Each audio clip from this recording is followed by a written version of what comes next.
accueillir ce soir Michael Langlois, qui est vraiment pour nous un ami. C'est un ancien boursier de l'Académie agricole, il y a 10 ans, je crois, 2007-2008. Et donc, il a actuellement détachement, c'est ce qu'il faut dire, de l'Université de Strasbourg au CRFJ, Centre de recherche français de Jérusalem, dont je salue le directeur François Bron et François Escache, François est là. On est toujours très heureux d'avoir des collaborations avec nos partenaires de recherche à Jérusalem, à la fois l'IFPO et le CRFJ, donc c'est une bonne occasion de concrétiser ces liens. Michael a un long CV, et je vais pouvoir tout vous lire. Il est docteur en sciences historiques et philologiques de la Sorbonne, et après avoir fait des études de mathématiques et de sciences dures, donc c'est un parcours assez original. Il est actuellement maître de conférence habilité à l'Université de Strasbourg, membre de l'Institut universitaire de France, et donc pour le moment chercheur au CNRS et associé au Collège de France. Son parcours évidemment est intéressant parce qu'il y a non seulement ses sciences dures au début, mais il y a aussi la philosophie, la théologie, l'épigraphie, donc des disciplines qui ne sont pas souvent associées, et donc cela évidemment apporte une grande richesse dans son expérience et son parcours intellectuel. Je signale 2 ouvrages publiés par Michael. En 2008, aux éditions du Cerf, le premier manuscrit du livre d'Enoch, études épigraphiques, philologiques et des fragments araméens de 4Q201 à Qumran. Et puis en 2011, dans la collection OPO, bien connue à l'école publique, Orbis, Biblicus et Orientalis, le texte de Josué 10, approche philologique, épigraphique et diachronique. Michael est aussi le coordinateur de la bibliothèque de Qumran, aux éditions du Cerf, et dont le dernier volume publié l'année dernière, en janvier, un volume de presque 800 pages, porte sur la Torah, Deutéronome et Pentateuque, en collaboration avec Catherine Berthelot, autre ami de l'école, et Thierry Legrand. Nous sommes très heureux de t'accueillir, Michael. Je l'ai déjà dit, non seulement ton brillant parcours intellectuel justifie ici ta présence, mais aussi les liens d'amitié que nous avons. Et nous avons même quelques projets avec toi, puisque tu vas rester 2 ans à Jérusalem. Bienvenue.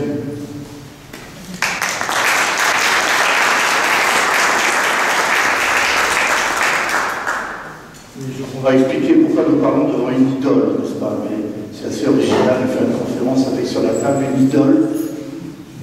Oui, c'est bon, on va expliquer tout à l'heure. C'est le moment si c'est vrai, ça commence. Raja. Ah, ça y est, c'est un petit bouton, je crois. Voilà, tout va bien.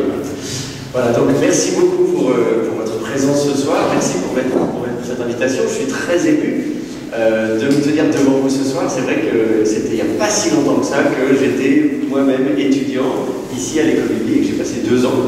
La première année avec une bourse des Chevaliers de Saint-Jean, la deuxième année avec une bourse de l'Académie.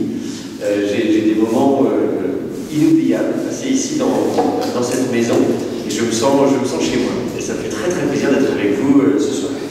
Alors je vais vous parler d'un sujet que vous connaissez certainement déjà un petit peu, les manuscrits de la mer morte. C'est difficile de mettre les pieds ici sans avoir un minimum quand même de connaissances sur les manuscrits de la mer morte, mais plus précisément sur un récent scandale lié à une affaire de faux. En novembre 2017, un musée de la Bible a ouvert ses portes à Washington, un bâtiment immense. Il fait 6 étages, 40 000 mètres carrés, il est à 2 pas du Smithsonian, c'est le plus grand musée de la Bible au monde.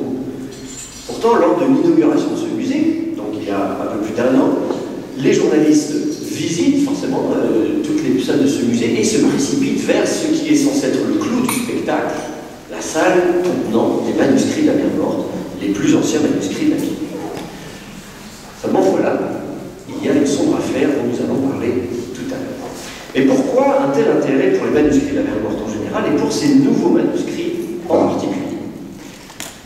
Alors pour ceux qui ne sont pas des spécialistes de l'histoire du texte biblique, disons simplement que la Bible, en tant que corpus d'écriture sainte, est un texte fondateur pour plusieurs grandes religions du monde, le judaïsme, le christianisme et l'islam. Et c'est donc naturel que des croyants comme des spécialistes cherchent à retrouver les plus anciens manuscrits. Pour certains, le but est de démontrer que la Bible n'a pas changé, que Dieu a protégé, veillé sur sa parole et l'a empêché de se corrompre. C'est une approche fondamentaliste. Voilà, Dieu a révélé la Bible, elle est tombée du ciel sur la terre, et Dieu a veillé sur sa parole et on peut retrouver ainsi les plus anciens manuscrits qui vont démontrer la fiabilité du texte biblique. Pour d'autres, c'est justement le contraire. Le but est de retrouver le texte biblique original avant des siècles et des siècles de corruption par des scribes pas toujours bien intentionnés. Dans tous les cas, ce double phénomène se développe au XIXe siècle. Beaucoup de gens veulent retrouver les plus anciens manuscrits de la Bible, soit, comme je disais, pour retrouver un texte qui n'a pas bougé, soit au contraire pour retrouver un texte qui a changé, et dont on va pouvoir comme ça retrouver l'original. Un petit peu romantique. C'est donc à l'époque que des gens comme Abraham Firkovich, que vous voyez ici à l'écran, font l'acquisition de manuscrits qui sont aujourd'hui célèbres. Firkovich acquiert ce qu'on appelle aujourd'hui le codex de Leningrad, qui a été copié vers 1009 de notre ère à Fustat, c'est-à-dire le Vieux-Caire, en Égypte. Il l'amène à Odessa en 1838, puis à Saint-Pétersbourg en 1863, et c'est pour ça qu'on l'appelle le codex de Leningrad. On aurait peut-être l'appeler le codex de Saint-Pétersbourg, mais vous savez, les traditions ont l'habitude. Et donc aujourd'hui encore, à ce jour, le codex de Leningrad reste la plus ancienne Bible hébraïque complète connue. À la même époque, Konstantin von Tischendorf. Donc Tischendorf achète lui aussi des folios, des feuillets de vieux manuscrits grecs à des moines au monastère Sainte-Catherine du Sinaï. Il les publie en 1846 comme le Codex Friderico Augustanus, mais qu'on a quand même changé de nom aujourd'hui, on l'appelle le Codex Sinaiticus. C'est l'un des plus anciens manuscrits de la Bible grecque, y compris le Nouveau Testament, et on le date des alentours du IVe siècle de notre ère. Un tel appétit pour les manuscrits bibliques et, de manière générale, les objets qui datent de l'époque de la Bible, forcément, avec un tel appétit, le marché des antiquités explose. En Égypte, en Palestine, et partout, la population locale veille, surveille, est en quête de n'importe quel objet, manuscrit, artefact qui pourrait avoir de la valeur pour les Occidentaux. C'est ainsi qu'un jeune dragomane, donc un jeune traducteur du nom de Charles Clermont-Ganneau, qui est en poste au consulat de France à Jérusalem, entend parler d'une stèle avec une inscription mystérieuse. Alors il arrive à Jérusalem en 1867, il n'a que 21 ans, là sur la photo il est un petit peu plus âgé, mais je ne sais pas de photo il a 21 ans. J'ai demandé si on avait des photos de Clermont-Ganneau ici, mais apparemment on n'en a pas. Donc il entend parler d'un bloc de basalte avec des anciennes lettres qui auraient été retrouvées à Diban, c'est-à-dire la ville biblique de Dibon, c'est en Jordanie, de l'autre côté de la mer Morte. En 1868, un pasteur d'Alsace, un petit clin d'œil parce que moi je suis prof à Strasbourg, à la faculté de théologie protestante, donc on forme les pasteurs d'Alsace, qui s'appelle Klein, a copié quelques lettres et un chrétien arabe prépare une transcription complète qu'il amène à Charles Clermont-Ganneau à Jérusalem. Alors on a consacré un petit colloque à cette découverte fin novembre au CRFJ. Donc si vous étiez là, vous savez déjà tout ça. Si vous n'étiez pas là, je vous résume en 30 secondes ce qui s'est passé. Clermont-Ganneau lui-même ne peut pas aller à Diban, donc il envoie un jeune arabe pour faire un estampage en 1869. Il y a une lutte entre le bédouin, entre le jeune homme qui est censé faire l'estampage et le bédouin qui détient la pierre, et finalement le jeune émissaire repart avec l'estampage sous le bras avant qu'il n'ait eu le temps de sécher. L'estampage n'est pas toujours lisible, mais Clermont-Ganneau voit le potentiel de cette inscription, il reconnaît un certain nombre de lettres et donc cherche à faire l'acquisition du bédouin. Malheureusement, il apprend que les bédouins qui détiennent la pierre ont fait exploser, vraisemblablement parce qu'ils pensaient qu'il y avait un trésor. Alors on a discuté lors du colloque fin novembre sur d'autres hypothèses, mais Clermont-Ganneau dit que, je cite, il l'avait soumise à un feu ardent, donc la pierre, puis l'avait aspergée d'eau froide, vieux procédé, hélas, très efficace. Donc il explique comment ils sont fait pour faire exploser la stèle. Toujours est-il qu'il arrive à récupérer les morceaux. Le Louvre, en France, achète la plupart des morceaux en 1873 et d'autres sont ajoutés en 1875. Voilà.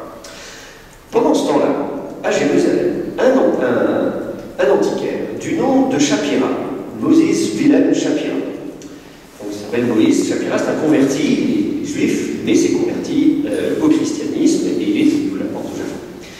Eh bien, il commence à vendre des objets dits moabites qui portent des inscriptions qui utilisent la même écriture que celle de la stèle de Mécha.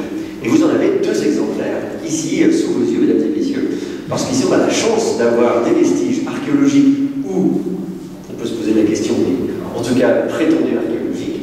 Et donc je remercie Jean-Baptiste Humbert qui a bien voulu nous montrer, vous pourrez la regarder un peu plus près tout à l'heure, mais attention, faut quand même si c'est défaut, faut quand même pas trop les casser. Et donc du coup il commence comme ça à vendre des centaines d'objets comme ceux que vous voyez sous les yeux. Je vais vous montrer à l'écran si vous ne voyez pas très bien, voilà à quoi ça ressemble. Donc des objets, des statues avec, vous voyez, des inscriptions, des grandes lettres qui imitent l'écriture de la stèle de Mécha.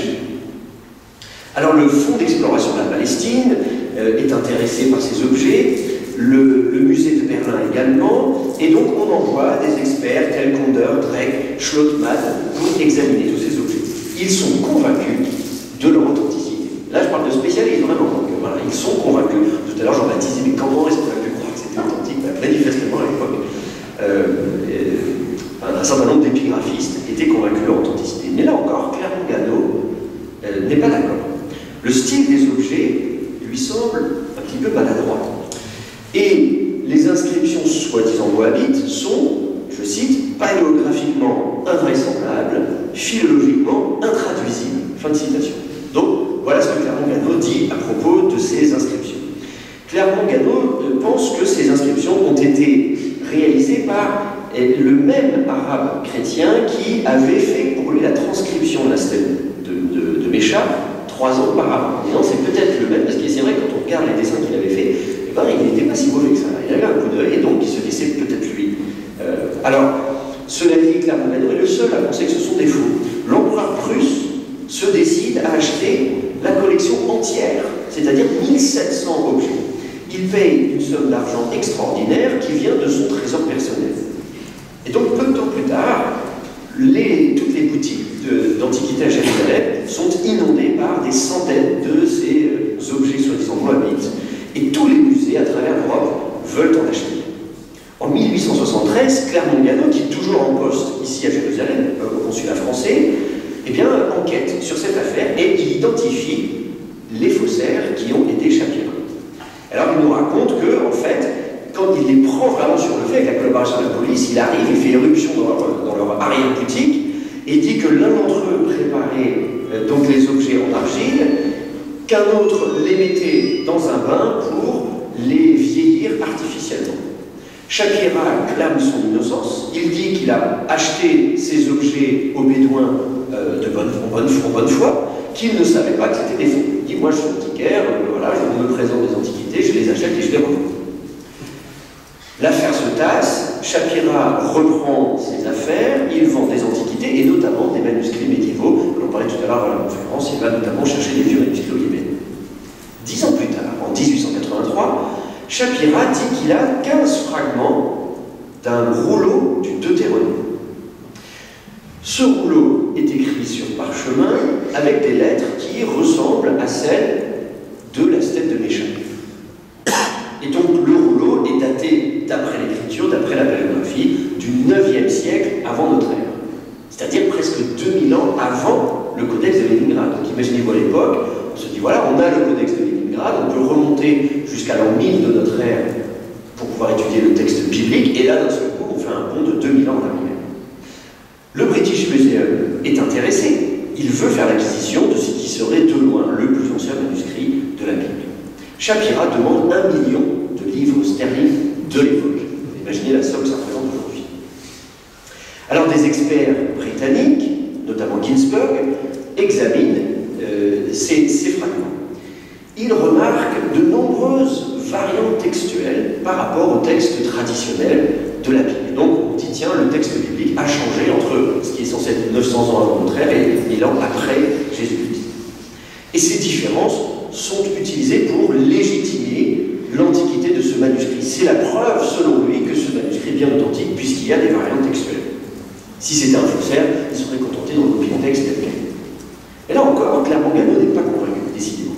On fait penser à un irréductible l'éducation, de l'instruction civique, et dans cette lettre, il exprime ses doutes quant à l'authenticité du manuscrit. Le ministre l'envoie en mission spéciale à Londres, où les fragments sont exposés. Donc déjà au British Museum, on expose déjà sous vitre certains de ces fragments. Donc il arrive avec cette lettre en main, cette mission, mais Ginsberg refuse de lui montrer les fragments. Vous voyez, il arrive parfois, entre spécialistes, et même entre épigraphistes, que l'entente ne soit pas toujours très cordiale, mais que ça arrive. Heureusement, certains de ces fragments sont donc déjà exposés dans le British Museum. Et donc Clermont Ganneau peut les voir comme n'importe quel touriste, n'importe quel visiteur qui rentre, il s'approche de la vitrine. Et ces examens confirment, selon lui, que ce sont des faux. Non seulement, dit-il, ce manuscrit est un faux, mais il sait comment il a été fait. Il dit, et Clermont Ganneau insiste sur ce point, qu'il n'a pas besoin de s'aventurer dans le texte lui-même, de repérer les variantes textuelles, de faire une analyse littéraire, ce n'est pas le texte qui l'intéresse. Il dit que sa conclusion est basée et fondée uniquement sur un examen matériel. Et donc, selon Clermont Ganneau, des morceaux de la marge inférieure d'un vieux rouleau d'une synagogue ont été découpés, plongés dans un bain pour les vieillir de façon artificielle, et ensuite, une écriture dite moabite a été ajoutée avec quelques variantes textuelles plus ou moins maladroites. Clermont Ganneau publie sa trouvaille, et quelques jours plus tard, Ginsberg renonce à publier ce manuscrit. Chapirac, une fois encore, clame son innocence. Il dit qu'il est convaincu qu'il est authentique, qu'il lui a été apporté par des bédouins, qui m'ont même raconté où est-ce qu'il l'avait trouvé, près de la mer Morte, dans des grottes, etc. Mais, comme il avait déjà été mêlé à une affaire de faux 10 ans auparavant, sa carrière est cette fois-ci finie. Il est ruiné.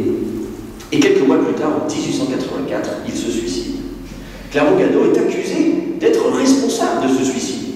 Mais il insiste, tout comme Ernest Renan, son maître, avait dit en 1876, et je cite ce que Renan avait dit, « Les faussaires menacent de causer bientôt tant d'embarras aux études d'épigraphie et d'archéologie orientale qu'il faut placer au nombre des plus signalés services celui de démasquer ces sortes de fabrications. » Fin de citation. Vous voyez, Renan, déjà à l'époque, dans les années 1870, s'inquiète de cette recrudescence de fraude archéologique. Quant au manuscrit, au fameux rouleau de Chapira, ces fragments sont vendus pour quelques livres et disparaissent bien vite. Une petite histoire raconte qu'ils ont brûlé ils auraient brûlé dans un bâtiment, mais il y a quelques années, un documentaliste australien, avec qui je m'entretenais il y a quelques mois, a découvert dans une dépêche, dans un journal, quelques années plus tard à Londres, que ces fragments étaient exposés dans un club, vous savez, ce club de gentlemen, comme il y avait à Londres, et donc il dit manifestement cette histoire de maison qui a brûlé est fausse, et il espère peut-être un jour remettre la main sur ces manuscrits. Ce serait formidable, parce qu'on pourrait la regarder, on pourrait vérifier, peut-être faire du carnet de 14, peut-être analyser l'angle, peut-être analyser l'écriture, etc. Bon. Mais en tout cas, pour l'instant, ces manuscrits ont disparu. Et puis l'affaire se tasse. Sauf qu'un demi-siècle plus tard, la polémique est ravivée lorsque de nouveaux manuscrits publics sont découverts près de la mer Morte. À l'hiver 1946-47, des Bédouins prétendent à nouveau avoir trouvé d'anciens manuscrits. Ces manuscrits sont vendus par un antiquaire de Bethléem qui s'appelle Candon. C'est un surnom. Ils datent du tournant de notre ère, entre le 3e siècle avant notre ère et le 2e siècle de notre ère. À vrai dire, je vais publier d'ici 2-3 mois un article dans lequel je pense que certains d'entre eux seraient plus anciens que ce qu'on a bien voulu le dire. Mais je vous laisserai me dire ce que vous en pensez quand il sera publié. Ces manuscrits sont donc les plus anciens manuscrits de la Bible. Cette fois-ci, on a réussi à aller plus loin que le codex de Leningrad. Prenez par exemple le grand rouleau d'Isaïe, qui fait plus de 7 mètres de long, qui date aux alentours d'une centaine d'années avant Jésus-Christ, et qui est donc 1000 ans, un bon millénaire plus ancien que le codex de Leningrad, et qui contient l'intégralité du livre du prophétisé. Alors évidemment, on n'a pas des Bibles complètes à l'époque, enfin c'est quand même assez fascinant. Et puis bien sûr, non seulement on retrouve les plus anciens manuscrits de la Bible, alors ça c'est une photo que j'avais prise, ça n'est pas le vrai, je précise quand même, ça n'est pas le vrai rouleau d'Isaïe, parce qu'on ne le mettrait pas comme ça sur une table, mais en 2010, la Bibliothèque nationale de France a organisé une exposition exposition sur les manuscrits de la mer Morte, puisque la France a la deuxième plus grande collection au monde de manuscrits de la mer Morte. La plus grande collection est ici, à Jérusalem, actuellement aux Antiquités israéliennes. Et la deuxième plus grande collection, c'est la France, là, puisque le père Roland Deveau, qui était le directeur de cette école et qui dirigeait les fouilles à l'époque, avait négocié de pouvoir financer ces fouilles auprès des autorités jordaniennes en revendant une partie des manuscrits à la France, à une institution publique, bien sûr. Et donc, du coup, la France a fait l'acquisition, et donc elle n'avait jamais fait d'exposition sur les manuscrits de la mer Morte, et donc en 2010, il y a eu une grande exposition, et donc on m'a demandé d'assurer le conseil scientifique de cette exposition, et donc, à défaut de pouvoir exposer le grand rouleau d'Isaïe, on avait décidé d'exposer un facsimilé, et là on est en train de réfléchir à comment on allait organiser la vitrine, il fallait faire le plexiglas, etc. Donc on était au sous-sol de la Bibliothèque nationale. Donc c'était une très très belle exposition, on avait fait d'ailleurs une journée d'études à laquelle avaient participé Jean-Baptiste Imbert et Louis Buèche. Bien sûr, l'école biblique devait évidemment être représentée pour une telle exposition. Alors donc du coup, non seulement on a des manuscrits bibliques, mais on a plusieurs copies de même livre de la Bible. Par exemple, ici, vous avez un autre exemplaire du livre d'Isaïe, certes plus fragmentaire, mais donc, qui lui circule en collection itinérante. Il était par exemple l'année dernière à Denver, je l'ai vu à Denver dans une exposition sur les manuscrits de la mer Morte. Et donc, quand on compare ces différents témoins, il y a non seulement des différences par rapport au texte traditionnel de la Bible, qui date de l'Empire de notre ère, mais même entre eux, les manuscrits de la mer Morte présentent des variantes. Et donc, vous comprenez pourquoi la découverte des manuscrits de la mer Morte est une véritable révolution pour l'étude de la Bible. Outre les manuscrits bibliques, il y a également des manuscrits dits apocryphes, c'est-à-dire qui auraient pu être dans la Bible, mais qui ont été écartés du canon, et encore, ça dépend pour qui. Je vous donne l'exemple ici du livre d'Enoch, qui ne fait pas partie des Bibles en Occident, ni du Tanakh, c'est-à-dire du canon des rabbins, ni du canon de l'Église catholique romaine tel qu'il a été décidé au Concile de Trente au XVIe siècle, ni même du canon des églises protestantes ou grecques orthodoxes, mais il fait partie du canon de l'Église orthodoxe d'Éthiopie. Et donc il a été préservé dans son intégralité en éthiopien. Et effectivement, comme le disait Joël tout à l'heure, j'ai eu l'occasion, c'est un autre exemplaire du livre d'Enoch, cette fois-ci en araméen, 4Q206, et j'ai fait... attendez, alors je vais un peu... Ah oui, je reviens un peu en arrière. Voilà, donc tout ça pour vous dire qu'il y a tout un tas de variantes, à la fois pour les manuscrits bibliques et non bibliques. Les manuscrits bibliques représentent à peu près un quart des manuscrits de la mer Morte. Donc il y a tout un riche répertoire littéraire du judaïsme parmi les manuscrits de la mer Morte. Mais revenons maintenant sur la découverte de ces manuscrits de la mer Morte. À partir de 1949, Roland Deveau, qui est donc le père Roland Deveau, qui est directeur de l'école biblique ici, commence à faire des fouilles dans la zone avec à l'aide d'une équipe internationale. Il trouve d'autres grottes, mais la plupart du temps, les Bédouins sont déjà passés par là et ils ont déjà pris la plupart des manuscrits. Deveau n'a pas le choix que de les acheter à Kando, qui devient d'une certaine manière le fournisseur officiel, le revendeur officiel de manuscrits de la mer Morte. Il est une sorte de monopole. Pourtant, des Bédouins viennent trouver Deveau directement de temps en temps et cherchent à lui vendre directement des manuscrits de la mer Morte. Voici par exemple ce que Deveau écrit dans son journal le 5 janvier 1952. Il dit « Le même jour, après-midi, arrive encore Hassan Haïd racontant qu'il avait oublié hier un fragment qu'il m'apporte. C'est un faux. Plusieurs lignes en caractère maladroit d'hébreu carré qui ne font aucun sens et sont tracées à l'encre moderne sur un ancien fragment de peau qui n'était pas inscrit. Une semaine plus tard, le 12 janvier, il écrit à nous, et là, je cite encore son journal, « Mahmoud me présente un faux analogue à celui que j'avais accepté de Hassan. Abed, à son tour, en sort un de sa poche. Je leur affirme que ce sont des faux. Et, pressé de questions, Mahmoud avoue avoir acheté le sien. Mais il affirme qu'il a acheté un autre Tahamré, c'est la tribu bédouine, qui ne sait pas plus écrire que lui, à plus forte raison de l'hébreu, c'est pour lui preuve d'authenticité. Autrement dit, voilà, moi je ne serais pas capable de toute façon d'écrire un faux, et celui après qui je l'ai acheté non plus, donc c'est forcément un vrai. Et donc, Deveau se pose la question, qui est à l'origine de cette grossière supercherie? Point d'interrogation. Il se pose la question, et puis une petite note 2 en bas de page, je n'ai jamais réussi à le savoir, sans doute un semi-instruit résident à Bethléem. Voilà, c'est la théorie que Deveau a évoquée. Tout ça pour dire que la question des faux n'est pas nouvelle, y compris des faux manuscrits de la mer Morte, Roland de Vaux est parfaitement conscient de ce risque, de cette possibilité, et d'ailleurs il est confronté à des affaires de faux. Simplement, il les détecte très vite, donc ça ne va pas beaucoup plus loin que ça. Cela étant, il faut reconnaître que, à part ces quelques notes de Vaux, à l'époque, on discute très peu de la question de l'authenticité. Pourtant, une majorité de manuscrits de la mer Morte, une immense majorité de manuscrits de la mer Morte, n'a pas été trouvée durant les fouilles, mais la plupart des manuscrits ont bien été apportés par des Bédouins, par l'intermédiaire de Cando. Leur provenance, Cando va dire par exemple, ils viennent de la Grotte 4. Bon, mais en général, on ne peut pas le savoir, à part dans un certain nombre de cas où De Vaux dit qu'ils ont réussi à faire des joints avec des fragments que lui-même et son équipe, dont faisait partie Ligue, etc., ont pu trouver des fragments et ont fait des joints avec des fragments que Cando leur a apportés. Donc dans ces cas-là, on sait effectivement que c'est la Grotte 4, mais sinon, on est obligé de faire confiance à Cando. Est-il possible que des faux plus sophistiqués aient échappé à l'œil attentif de Vaux? Pendant plus de 50 ans, la question reste en suspens jusqu'à la découverte de nouveaux manuscrits de la mer Morte. En 1993, un collectionneur norvégien du nom de Martin Skøyen vient voir Cando, je reviens en arrière comme ça vous pouvez voir Cando, qui est devenu vieux en attendant, il est vieux à l'époque, il est même presque mourant, et il lui demande s'il a encore des manuscrits de la mer Morte avant. Donc on n'est plus dans les années 50 ou 60, on est dans les années 90. Et Cando lui répond, ces jours sont depuis longtemps révolus. Skøyen propose de racheter des manuscrits que Cando aurait pu vendre à ses anciens clients. Il dit, mais peut-être vous avez vendu des manuscrits, vous avez encore votre liste de clients, vous pourriez peut-être les contacter, peut-être eux seraient intéressés de le revendre. Et ainsi, Skøyen peut ainsi acquérir des manuscrits au cours des années 90 et 2000. À vrai dire, un nombre impressionnant de manuscrits apparaissent sur le marché des antiquités après à partir de l'an 2002-2003.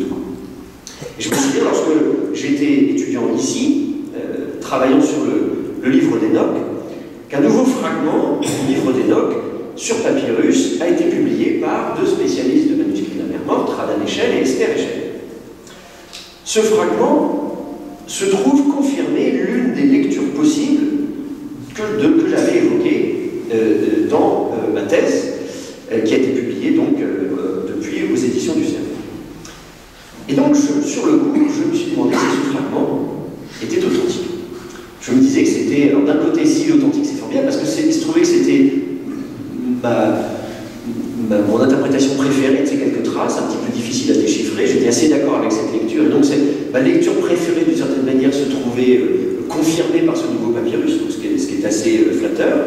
D'un autre côté, je me demandais si c'était pas un peu trop beau pour être vrai. Et puis en plus de ça, je me suis rendu compte que cette même lecture avait déjà été proposée par des spécialistes auparavant. Ce qui arrive, hein, c'est-à-dire des fois on pense à retrouver quelque chose, et puis j'ai fait une découverte, mais finalement on se rend compte que des fois 20 ans, 30 ans auparavant, quelqu'un y avait pensé, ou même parfois au 19e siècle, Tillman, alors pas Tillman, le nombre de fois où j'ai pensé avoir des bonnes idées, mais toujours est-il que je me suis dit, on peut donc imaginer qu'un faussaire qui lit comme moi les éditions de texte se soit basé dessus pour faire ce papyrus. Et donc à l'époque, je pose la question à mon directeur de thèse en développement en disant qu'est-ce que vous en pensez, et il me dit j'en sais rien, il faut demander, puisque vous êtes à Jérusalem, on se voyait à l'époque, il me dit mais allez poser la question à Radan Eshel, donc je me donne ses coordonnées, je le contacte, je lui rends visite, on était à Givatra, on travaillait dans mon journal à la bibliothèque là-bas, et donc je lui pose la question, avez-vous des doutes sur l'authenticité de ce papyrus que vous venez de publier? Et il me dit non, pas du tout, il est authentique, il n'y a pas de problème avec, etc. Bon. À l'époque, moi, je n'avais que cette mauvaise photographie toute pixelisée, on ne peut pas en faire grand-chose, et surtout, on ne peut pas du tout s'assurer, vérifier si c'est authentique ou pas. Donc, je ne pouvais pas me faire ma propre opinion, et je suis resté sceptique. En 2008, lorsque j'ai donc publié donc ma thèse, mais également l'ensemble des manuscrits de la mer Morte du livre d'Enoch dans la collection qui s'appelle la bibliothèque de Qumran, dont on a fait allusion tout à l'heure, eh bien, j'ai donc inclus ce nouveau papyrus, mais à 2 reprises, je signale qu'il convient toutefois d'être prudent, je cite, je me cite, mais il convient toutefois d'être prudent quant à son authenticité et son origine qumranienne. Ça le dit donc à 2 reprises, pages 14 et 93. L'affaire se tasse jusqu'en 2012, lorsque l'on me propose de rejoindre l'équipe qui travaille sur la collection Skøyen. Donc il s'agissait à l'époque de publier l'intégralité des manuscrits de la mer Morte dont Martin Scoyen avait fait l'acquisition. On m'a demandé notamment de déchiffrer les manuscrits, de faire l'analyse paléographique de l'écriture, et d'identifier les mains des différents scribes. L'idée en particulier, c'était que comme s'il s'agissait d'une série de petits fragments, un petit fragment de la Genèse par exemple, on se dit ce petit fragment pourrait appartenir à un boulot déjà connu et déjà publié, il aurait pu se détacher, et donc on cherchait à identifier. Et donc il me disait, est-ce que tu penses que l'écriture de ce fragment, c'est la même écriture que tel ou tel manuscrit? Le seul problème, c'est que aucune des identifications proposées ne convenait. À chaque fois, je dis, ah non, désolé, c'est pas la même écriture. Ah non, désolé, c'est pas la même main. Non, c'est pas le même manuscrit. Et donc, c'est un petit peu bizarre qu'il y ait un ou deux cas, d'accord, mais que l'ensemble, pratiquement tous les fragments de la collection Scoyen ne correspondent à aucun manuscrit existant et même à aucune écriture connue par les manuscrits de la mer Morte, c'est un petit peu étrange. Et puis, par ailleurs, j'ai découvert un certain nombre d'incohérences, de maladresse dans les écritures. Là, par exemple, vous avez ces trois fragments. Si vous regardez, l'écriture est particulièrement maladroite. Le scribe ne fait jamais deux fois le lamette de la même manière. Bon, pour le LS, ça va un peu, mais bon, je ne vais pas rentrer dans les détails. Si vous voulez, on pourra discuter paléographie plus en détail.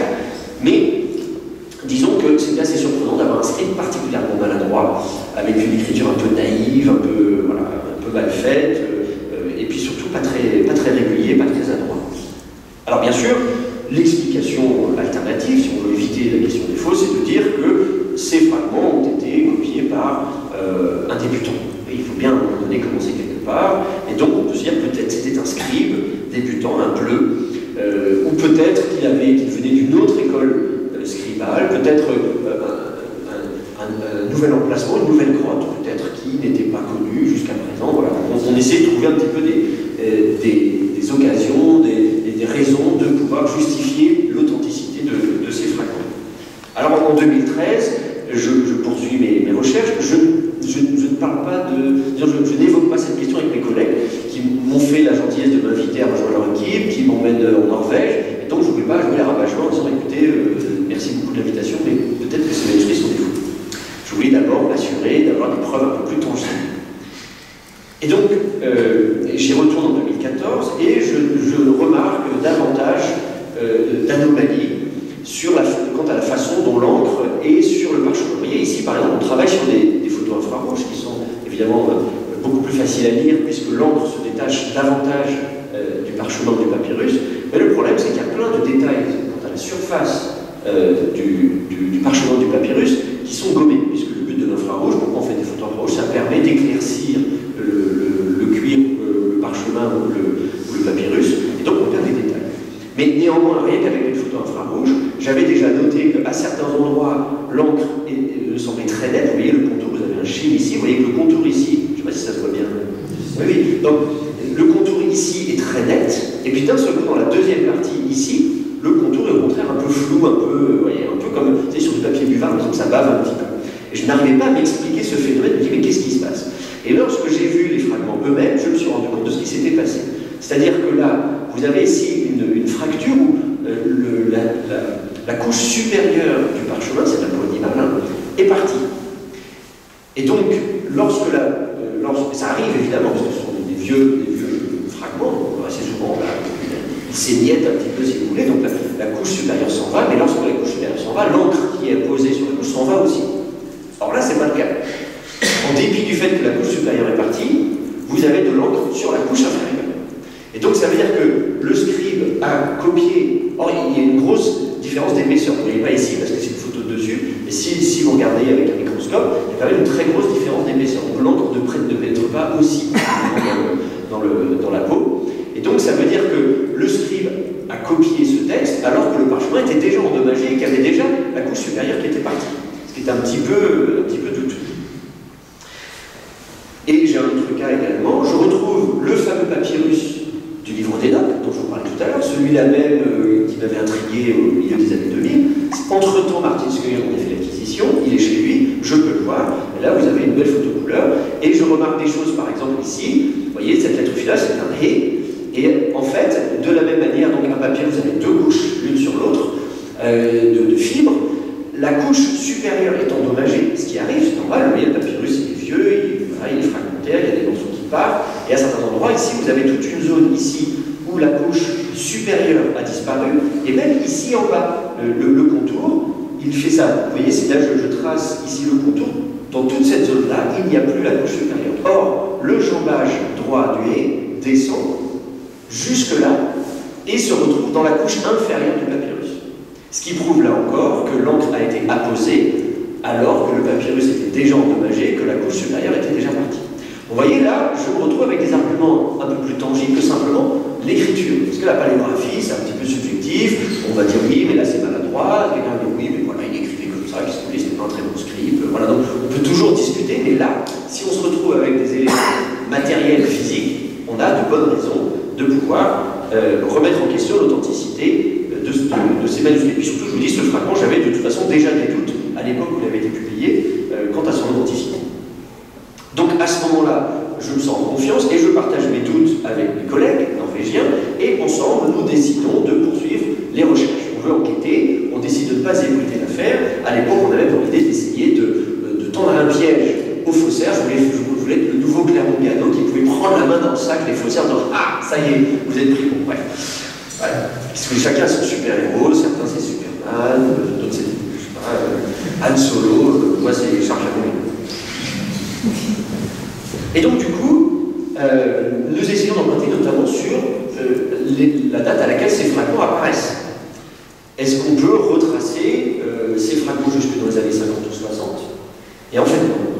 On se rend compte que ces fragments douteux apparaissent sur le marché des antiquités très récemment, dans les années 2000, contrairement aux premiers fragments que Skøyen avait achetés, vous avez dit dans les années 90, il avait dans l'idée en disant, mais peut-être, en disant vieux Cando, en disant peut-être que parmi vos anciens clients, certains, peut-être, voilà, seraient prêts à revendre ces manuscrits. Et de fait, il a dans sa collection des manuscrits dont je suis convaincu de l'authenticité, l'écriture ne pose aucun problème, etc. Voilà, on peut assez bien retracer l'historique de l'acquisition de ces manuscrits. Et donc, après avoir regroupé ces différentes données, je suis désormais convaincu que cette main maladroite est celle d'un faussaire. Je vous donne un autre exemple ici, où je remarque, regardez la haste des lamelles, qui sont vraiment assez hauts, vous voyez, non, c'est très haut, et puis celui-là, au lieu d'être haut comme il devrait l'être, il est beaucoup plus bas, et en plus de ça, il est recroquevillé, et comme par hasard, il fait son petit virage pile poil à la fracture du fragment.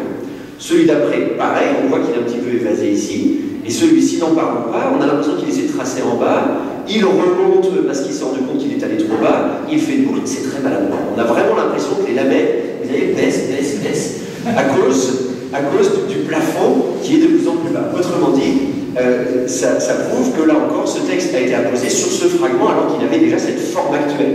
Normalement, les fragments, quand ils ont, à l'époque, s'ils sont anciens, ils ont été copiés à l'époque, il y avait des colonnes entières, des feuilles entières, et bien sûr, avec le temps, le manuscrit a été rongé, il ne reste plus que des petits fragments, et donc, normalement, évidemment, les lettres, elles sont coupées. Alors là, je pense que le faussaire a été un petit peu maladroit sur ce point-là, il n'a pas été très bon.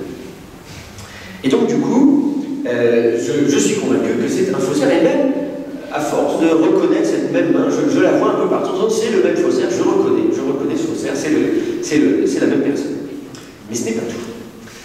Début 2016, je retrouve la même main, donc du même faussaire, sur des fragments qui appartiennent au futur musée d'Amiens. On est en 2016, le musée ouvre en 2017. Mais on est déjà au courant évidemment qu'ils ont des manuscrits de mer morte, ils sont en train de préparer la publication. Ils ne mettent pas à disposition des photos, mais ils ont un site web, ils font l'annonce et on retrouve comme ça des petites photos de pas très bonne définition, hélas, pas vraiment zoomées, et sur leur site internet. Et donc, à un moment donné, un journaliste de Newsweek, donc du magazine américain Newsweek, me demande qu'est-ce que vous pensez de la datation proposée, de proposer une datation paléographique pour ce fragment. Est-ce que vous êtes d'accord? Et je dis, mais la question, c'est pas de savoir si je suis d'accord avec la datation paléographique, la question, c'est de savoir si est-ce qu'ils sont authentiques. Parce que je dis à la journaliste, moi j'ai l'impression de reconnaître la main du faussaire qui a également vendu des manuscrits à Martin Skøyen. Et donc, du coup, je suis convaincu que ces fragments sont également des faux. À l'époque, j'en parle donc à un collègue qui fait des Davis, un Canadien qui travaille avec nous sur la collection Scullien, qui dit: je n'ai pas le droit de te donner des photos, des belles photos que vous voyez ici, ça c'est des photos de résolution, mais à l'époque je ne les avais pas. Il me dit: j'ai signé une clause de confidentialité, non-disclosure agreement. Voilà, il n'avait pas le droit de montrer les photos. Il me dit: il faut demander au responsable du projet, Emmanuel Toff, qui est un grand spécialiste des manuscrits de la mer morte ici à l'Université hébraïque de Jérusalem, il faut lui demander, c'est lui qui peut te donner l'autorisation. Donc, je décroche mon téléphone, j'étais ici à Jérusalem, j'appelle Emmanuel Toff, je connais bien, et je lui dis: écoute, voilà, j'ai l'impression qu'il pourrait y avoir des faux, est-ce que je peux avoir des photos? Ben, je demande juste à avoir des photos, je vous envoie par mail, c'est pas compliqué. Et il me dit: non, écoute, voilà, le propriétaire, Steve Green, donc, de cette collection, finalement, ça l'intéresse pas de savoir s'il y a des faux ou pas pour eux, c'est voilà, ils veulent juste avoir des manuscrits. Je trouve l'explication un petit peu difficile à avaler, mais bon, qu'est-ce que je peux y faire? Bon. Et donc, du coup, ça s'arrête là. Et quelques mois plus tard, le musée de la Bible à Washington publie donc la collection de ces manuscrits de la mer morte. Il y en a 13 dans un livre chez Brie, quand même, donc, une maison d'édition quand même prestigieuse. Je vois ce livre, j'étais aux États-Unis à un colloque annuel de la SBL, et donc Brie avait un stand là, où ils mettent tout leur. Je le prends, je le feuillette, et donc je regarde, je dis: c'est un faux, c'est un faux, c'est un faux, c'est un faux, c'est un faux. Pas un seul sur les 13 n'est authentique. Non seulement, comment je sais en un coup d'œil que c'est un faux, parce que c'est le même faussaire, tout simplement. Maintenant, je reconnais son écriture. En tout cas, le même atelier de faussaires, la même équipe de faussaires. Et donc, du coup, je me renseigne sur leur origine, d'où est-ce qu'ils viennent, où est-ce qu'ils les ont acquis, et en fait, ils ont été acquis à la même époque, plus ou moins que Martin Scullien, parce que lui-même faisait son marché, et par le même antiquaire, c'est-à-dire William Cando, le deuxième fils de Cando. Alors, est-ce que c'est une coïncidence? Ben, je ne suis pas sûr. Parce que figurez-vous qu'à la même époque, d'autres manuscrits de la mer morte encore apparaissent sur le marché et sont achetés par un certain nombre de collectionneurs privés, tous aux États-Unis. En Californie, la Azusa Pacific University achète des manuscrits de la mer morte. Vous voyez ici un exemplaire de leur manuscrit. Au Texas, une bibliothèque de théologie, l'Anière, achète également des manuscrits de la mer morte. Toujours au Texas, un séminaire de théologie, Southwestern Baptist Theological Seminary, fait l'acquisition d'un certain nombre de manuscrits de la mer morte. Alors, certaines de ces photos sont disponibles sur leur site internet, même en basse définition, et je reconnais la même écriture, le même faussaire. L'histoire se répète, tout comme Shapira à l'époque, et jusqu'au musée de la Bible, jusqu'au Southwestern Baptist Theological Seminary, je demande à consulter des photos. Là, encore là, il y a quelques mois, on a des manuscrits de Southwestern, là au Texas.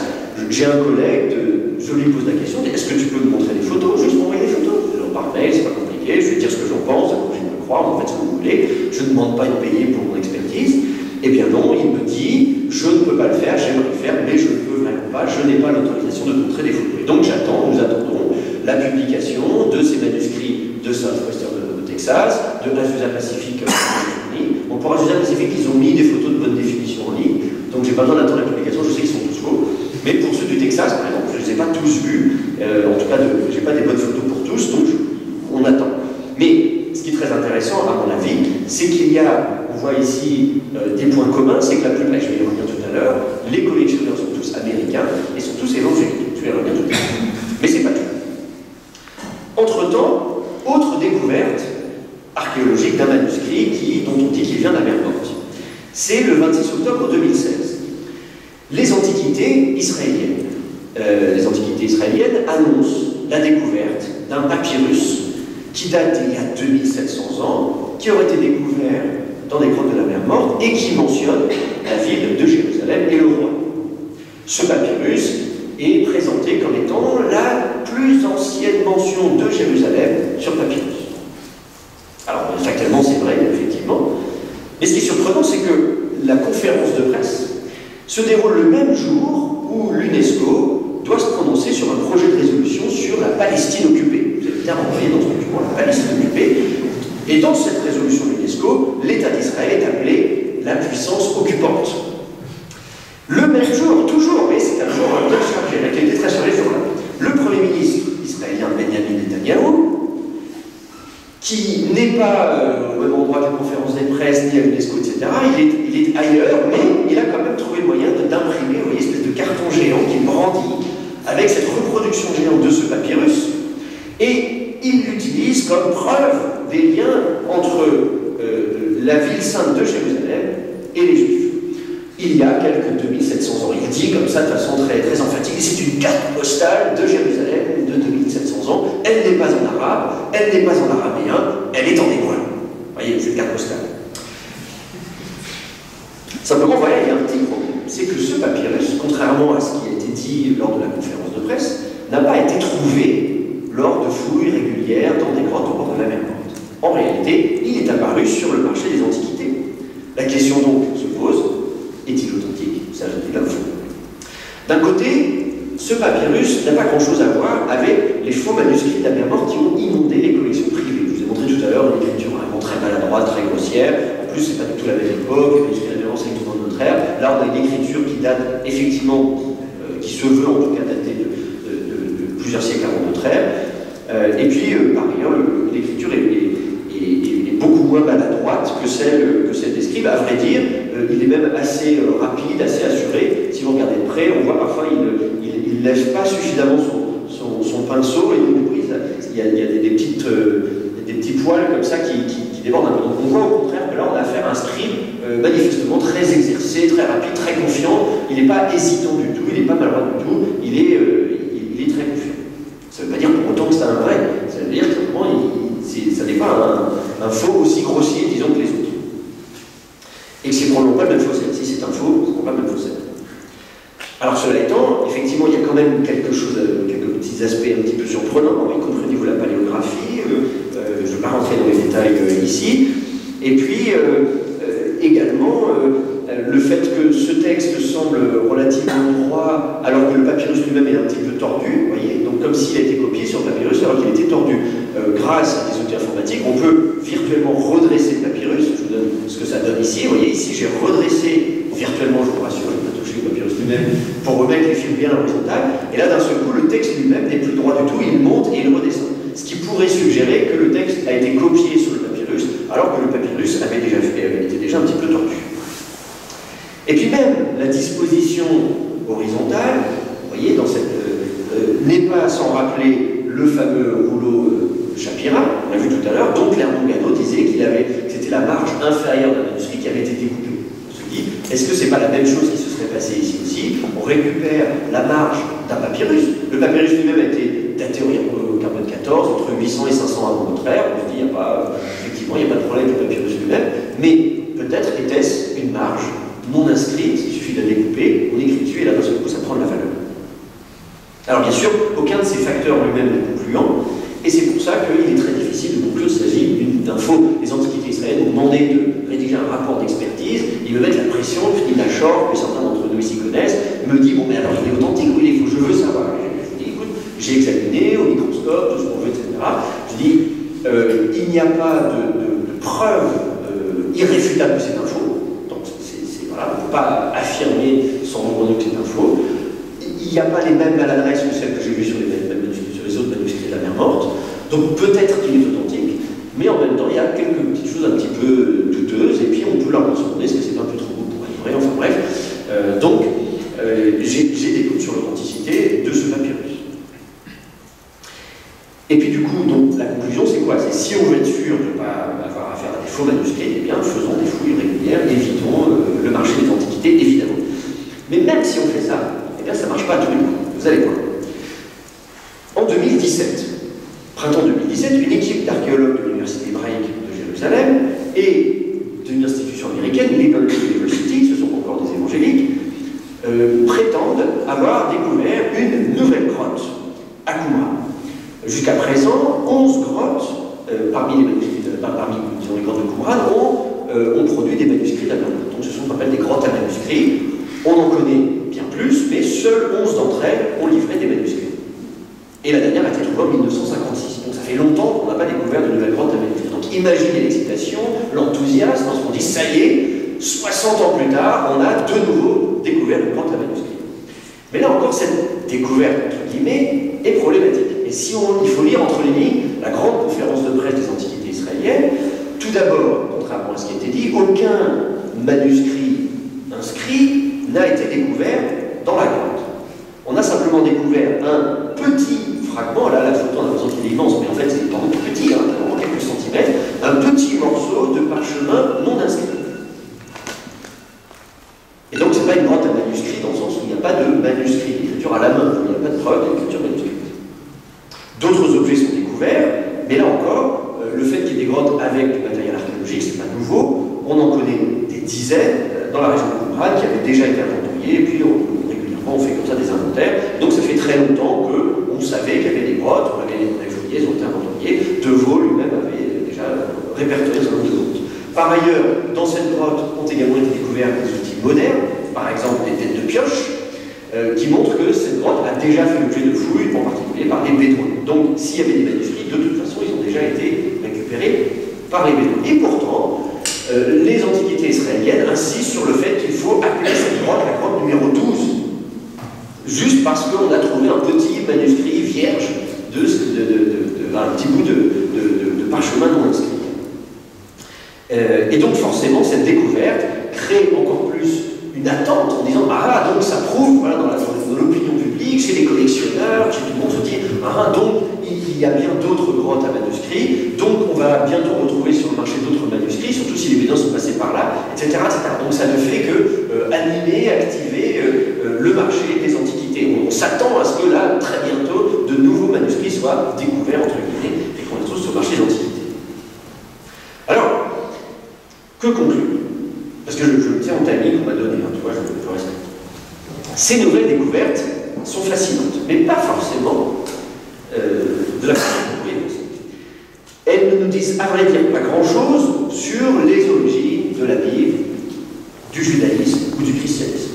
En fait, ces découvertes, à mon avis, nous en disent beaucoup plus sur les croyances et les objectifs de certains mouvements juifs et chrétiens aujourd'hui.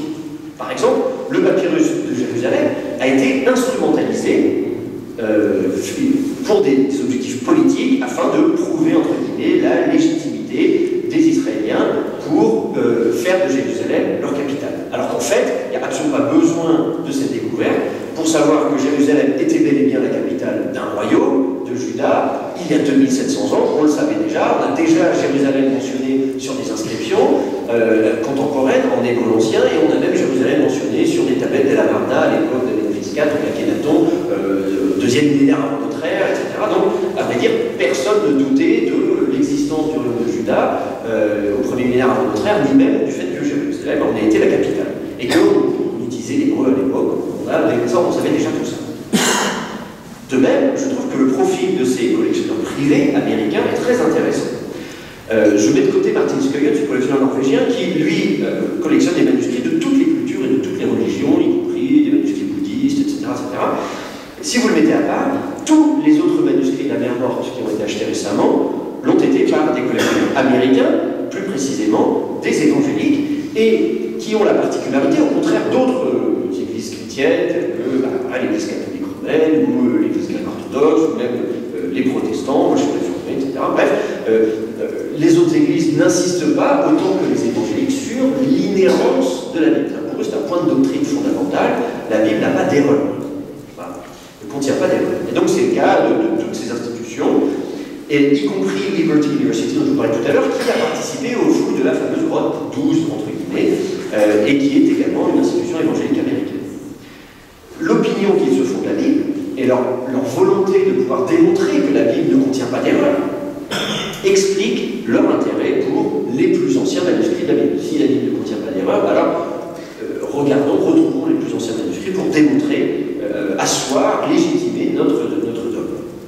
Et donc, leur objectif, quand ils partent à la recherche de ces anciens manuscrits, ce n'est pas, évidemment pas très différent. On se retrouve aujourd'hui dans la même situation que celle du 19e siècle, d'une certaine manière. Je le disais, au 19e siècle, on a soit dans l'idée que Dieu a veillé sur sa parole, sur la Bible, et que donc on va pouvoir retrouver des anciens manuscrits qui montrent que le texte biblique n'a pas changé d'un iota au travers des siècles, ou au contraire, on se dit que Dieu a veillé, que Dieu a inspiré les tout premiers auteurs de la Bible, et qu'entre-temps, des scribes, des générations de scribes ont corrompu le texte biblique, et que donc si on retrouve les plus anciens manuscrits, on aura, ça y est, la vraie parole de Dieu, la pure, originelle. Le problème, c'est que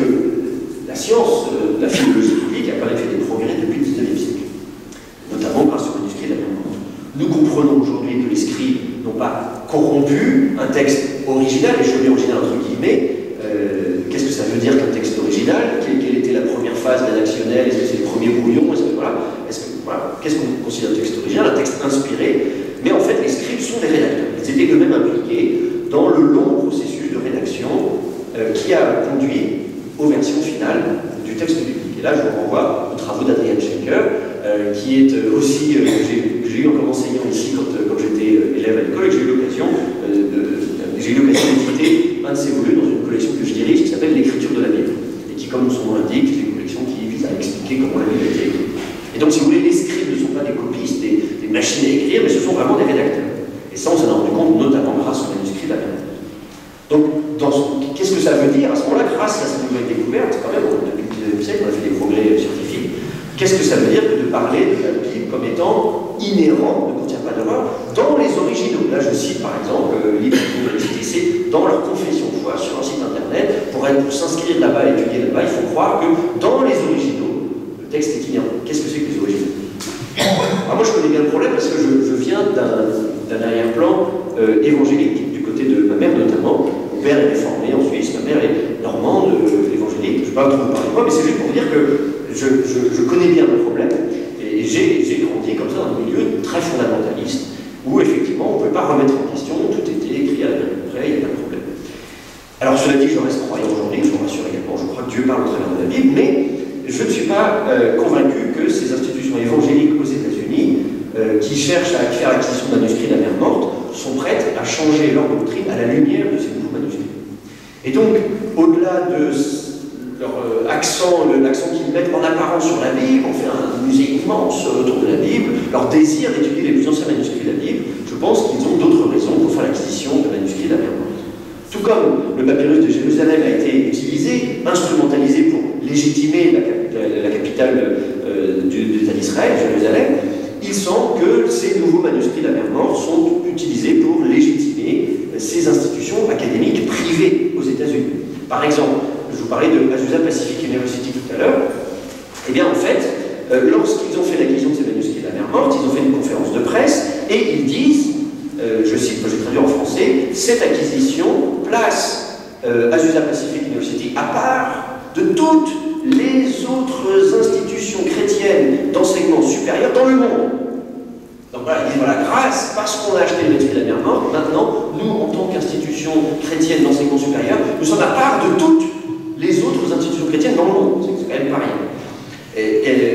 Et on voit que, voilà, l'acquisition de ces manuscrits leur sert à se donner, s'acheter une sorte de crédibilité. D'ailleurs, dans le même texte, je vous donnerai le lien si vous voulez, ils disent, aux États-Unis, seul l'Institut orientaliste de Chicago, bientôt l'Institut le célèbre, a un manuscrit de la mer morte, et donc on est maintenant au même niveau d'une certaine manière que l'Université de Chicago et cet institut orientaliste.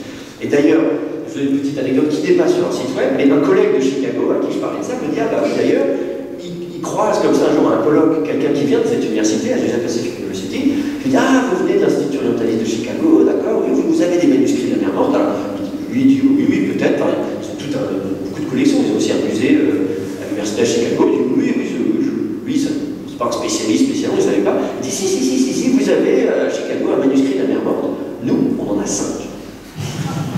On n'est pas loin de la ville les plus grosses que la petite. Bon, je vais faire la parenthèse, excusez-moi, on ne peut pas dire des choses comme ça. Voilà. Et donc, du coup, on voit ici que le fait de posséder ces anciens objets ne change rien au niveau académique d'une institution. C'est pas avec l'argent qu'on va s'acheter comme ça une crédibilité scientifique. Si ces institutions veulent vraiment élever leur niveau académique, ben, ils n'ont qu'à dépenser leur argent pour embaucher davantage de chercheurs. Voilà, donc je fais la pub pour nous, les profs, je pense à mes doctorants, etc. Je vais trouver un job après. Voilà. Donc, si vous êtes milliardaire et que vous voulez élever le niveau de certaines institutions privées, faites des dons et qui permettront de financer des recherches plutôt que de dépenser des millions de dollars dans l'acquisition de fragments de manuscrits de la mer morte. Et en plus, non seulement ça, mais il y a un côté ironique, c'est qu'en plus, non seulement ils ont dépensé des millions de dollars, mais en plus de ça, les manuscrits de la mer morte qu'ils ont achetés pour se donner de la crédibilité scientifique se trouvent être des faux. Et donc, ils étaient tellement désespérés pour faire l'acquisition de manuscrits de la mer morte qu'ils ont finalement encouragé des faussaires à leur fournir ce qu'ils voulaient. Vous voulez des manuscrits de la Bible? Bien sûr, on vous en fournit. D'ailleurs, à part quelques exceptions, toutes ces institutions américaines ont acheté des manuscrits bibliques de la mer Morte. Or, on a dit tout à l'heure que quand on regarde les manuscrits de la mer Morte, un quart des manuscrits sont des manuscrits de la Bible, et trois quarts sont d'autres œuvres littéraires. Donc, si la même proportion était respectée, on aurait à peu près cette même proportion. Or, ce n'est pas le cas. Ils ne sont intéressés que par des manuscrits bibliques, des manuscrits du Tanakh, certainement pas des apocryphes, ni même des deutérocanes. Donc, leur but, en faisant l'acquisition de ces manuscrits, c'était d'acquérir une sorte de réputation, une crédibilité en tant qu'institution américaine, mais le fait qu'ils aient été trompés et qu'ils se soient fait avoir en achetant des faux produit l'effet opposé. Aujourd'hui, tout le monde se moque d'eux en disant là, vous êtes vraiment fait avoir, vous n'êtes vraiment pas très bien. J'ai apprécié l'ironie. Alors, je ne dis pas que n'importe quel chercheur aurait tout de suite identifié ces manuscrits comme étant des faux. À vrai dire, moi le premier, j'ai eu des doutes, mais j'étais pas sûr. Quand on en regarde un, certains sont pas si mauvais que ça. Ce qui m'a permis, moi, aujourd'hui, de pouvoir identifier rapidement que ce sont des faux, vous avez compris le raisonnement, c'est parce que sur certains, j'ai trouvé des traces matérielles, que par ailleurs, à force d'en voir en série, je reconnais la main du strip, du faussaire, et donc c'est comme ça que je peux l'identifier. Donc, j'en veux pas non plus à mes collègues qui, aujourd'hui encore, aux États-Unis, ne sont pas convaincus que c'est des faux, je ne crois pas. Bon. Alors, sauf que, il y a quelques mois seulement, le musée de la Bible, avec la pression qu'on a mis quand même sur le musée de la Bible, a fini par faire des tests physiques, matériels, et ont conclu que, effectivement, certains de leurs manuscrits, les 5 qu'ils ont envoyés à Berlin pour des tests matériels, sont revenus avec un rapport qui dit oui, ce sont des faux. Donc, ils reconnaissent maintenant qu'ils ont des faux, ils n'ont pas fait des tests sur tous leurs fragments, et encore, seul le musée de la Bible à Washington a été d'accord pour jouer le jeu et faire des tests. Les autres collectionneurs américains ne sont pas encore prêts à jouer le jeu. Et vous allez voir, moi je n'ai aucun doute là-dessus, quand ils vont eux aussi être d'accord pour faire des tests, les résultats seront les mêmes, ce sont des faux. Les manuscrits de la mer Morte, donc, comme la Bible dans son ensemble, et toutes les études autour de la Bible doivent être protégées contre les abus de lobbies religieux. Dans ce cas, il faut plus qu'un simple bibliste pour détecter de telles forgeries, de tels faux. C'est le rôle d'un épigraphiste. L'étude des manuscrits de la mer Morte, selon moi, doit être un travail d'équipe qui met ensemble des spécialistes de différentes disciplines. L'épigraphie, la philologie, la chimie, la physique, les études religieuses, la Bible, la théologie, la sociologie, etc. Cette approche interdisciplinaire, libre de pression religieuse, politique ou financière, est plus importante maintenant que jamais. Et c'est ainsi qu'on pourra déterminer le succès ou non des futures recherches sur les manuscrits de la mer Morte. Je vous remercie de votre attention.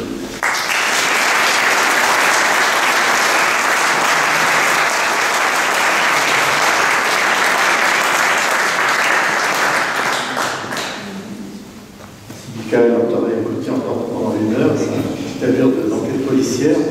Tu veux commenter un peu peut-être les deux? Oui, tout à fait. Alors donc, vous voyez, dans le but de cet exposé, c'était de montrer que la question des faux bibliques, etc., n'est pas nouvelle, parce que Shapira est impliqué là-dedans.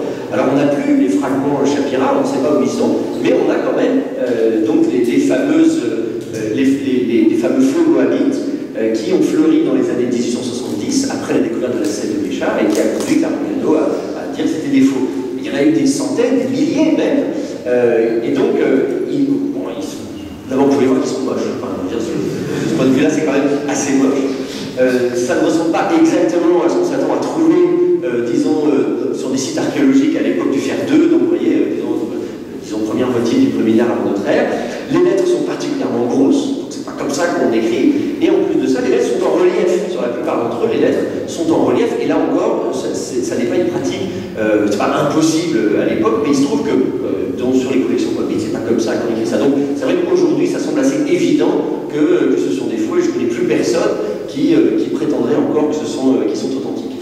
Et donc ces faux ensuite ont disparu, vous savez, donc Shapira s'est suicidé, et puis apparemment ces collections, ce qui lui restait, a été disséminé, et il semblerait que l'école biblique, qui n'existait pas encore, qui n'avait pas encore été fondée à l'époque de cette affaire dans les années 1870, puisqu'elle a été fondée dans les années 1890, mais malgré tout, certains de ces faux sont parvenus jusqu'ici. Et moi, ça me fait plaisir parce que c'est la première fois que j'en vois en vrai.